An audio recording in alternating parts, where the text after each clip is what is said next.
Madaxweynaha Dowladda Galmudug Axmed Cabdi Kaariye Qoorqoor ayaa maanta dalka dib ugu soo laabtay kadib safar shaqo oo muddo 7 ah ugu maqnaa dalka Turkiga. Mas'uuliyiin ka tirsan dowladda dhexe iyo Galmudug ayaa garoonka diyaaradaha Dancadda ee magaalada Muqdisho ku soo dhaweeyay wafdiga uu hogaaminayay Madaxweynaha Galmudug Axmed Cabdi Kaariye Qoorqoor.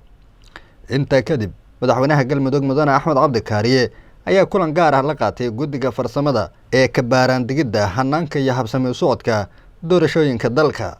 Madaxweynaha Galmudug Axmed Cabdi Kaariye Qoorqoor ayaa shaqada ay hayaan gudigan ku dhiirigeliyay isagoona sidoo kale sheegay in hawsha gudigan ay muhiim tahay marka loo eego marxaladaha dalka iminka uu marayo. Dhammaan gudiga ka kooban qaybaha kala duwan ee wasiirada, la taliyayaasha sare,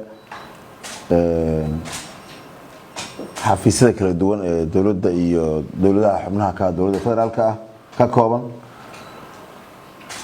waxaan ku salaamay salaanta islaamka. Assalaamu calaykum waraxmatullaahi wabarakaatuh. Salaan kadib aad iyo aad baan kaga mahadcelinaynaa hawsha adag ee la idin idmaday ood ku jirtaan, oo runtii gudigan uu yahay gudi muhiimad weyn u leh ummadda Soomaaliyeed, oo laga sugayo talo weyn oo dhaxalgal ah oo waqtiga iyo xaaladda dalka uu joogo ku aadan. inaad shaqaynayseen waqti ku habboonaa, aad ku howlgasheen, aad baa ugu mahadsantihiin. innagu maanta waxaan ka soo bilownay sida wasiirka dastuurka wasiir saalax uu ku warbixiyey, haddaba uu xusay safar shaqo oo gaaban baan dibadda ugu maqnayn. waxaan ka soo bilownay socodkayga iyo salaanteeda. waxaan ugu talagalnay inaan sii salaamno, idinku dhiirigelino hawshiina, maadaama aan nahay annagu Galmudug oo gobashii gudiga aan ka soo baxay dhigtay, haddana gobashii Dhuusamareeb tiri ay u taallo caasimadda Galmudug. waxaan leenahay hawshiina hore u wata. gobashii Dhuusamareeb tiri waa diyaar.